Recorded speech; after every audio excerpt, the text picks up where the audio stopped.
क्या हो अगर आपको आपकी मेहनत के पैसे ही ना मिले? और क्या हो अगर कोई आपकी दिन रात करी हुई मेहनत का पूरा क्रेडिट अपने नाम कर ले? कुछ ऐसा ही होता था पुराने साइंटिस्टों के साथ। और उनमें से एक थे गैलीलियो, जिन्होंने इस प्रॉब्लम से बचने के लिए एक सॉल्यूशन निकाला जो उन्हें रातों रात माला माल बनाने वाला था। तो आइए देखते हैं उन्होंने ये कैसे किया।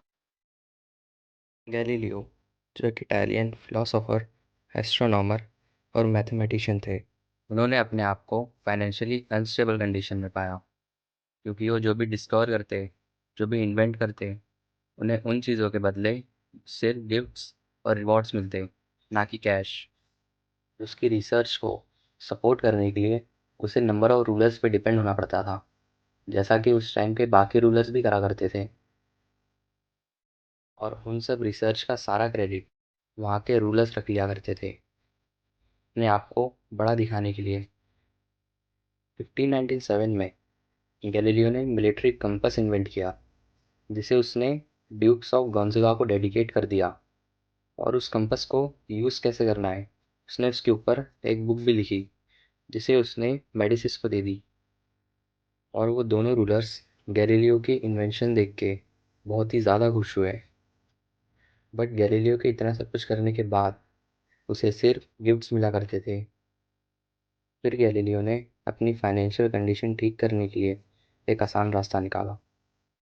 जब उसने ईयर 1610 में जुपिटर्स के मून्स को डिस्कवर किया, उस डिस्कवरी को नंबर ऑफ रूलर्स में डिवाइड करने के बजाय उसने सिर्फ एक रूलर पे फोकस किया, जो कि थी मेडिसिस फैमिली। गैलीलियो ने मेडिसिस को क्यों चुना? उसके पास इस चीज़ का एक रीज़न था। मेडिसिस फैमिली, जो कि इटालियन बैंकिंग और पॉलिटिकल पार्टी थी, जो कि बहुत ही ज़्यादा रिच थी, और उसे कॉसिमो वन ने एस्टेब्लिश किया था ईयर 1540 में। कॉसिमो वन ने जुपिटर को माइटीएस्ट ऑफ द गॉड बोला, और जुपिटर को उसने मेडिसिस फैमिली का एक सिंबल घोषित कर दिया, which is beyond the power of politics and banking. और उसे एशियंट रोम और उसकी डिविनिटीज़ के साथ लिंक किया। फिर गैलीलियो कॉसिमो की ग्रेटनेस को ऑनर करते हुए उसने जुपिटर्स के मून की खोज को एक कॉस्मिक इवेंट में बदल दिया और उसे मेडिसिस के साथ लिंक कर दिया। मेडिसिस को चुनने के बाद गैलीलियो ने उसे सबसे सुप्रीम पोजीशन पे रखा।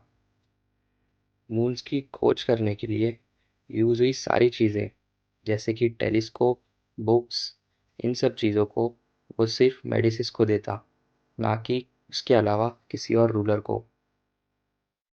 फिर उसके बाद कॉसिमो टू के राज्याभिषेक के टाइम गैलीलियो ने उसे टेलीस्कोप से जुपिटर्स के मून दिखाए और कहा कि वो 4 मून्स जो जुपिटर के आसपास घूम रहे हैं, वो कॉसिमो टू और उसके 3 ब्रदर्स को रिप्रेजेंट करते हैं, और जुपिटर कॉसिमो वन है।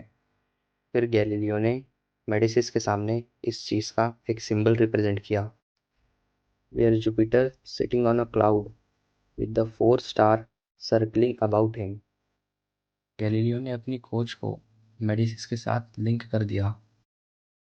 कॉसिमो इतना सब कुछ देखकर गैलीलियो से इतने ज़्यादा इम्प्रेस हुए कि उसने गैलीलियो को अपने राज्य का ऑफिशियल कोर्ट फिलोसोफर और मैथमेटिशियन बना दिया, विद उसकी फुल सैलरी के साथ।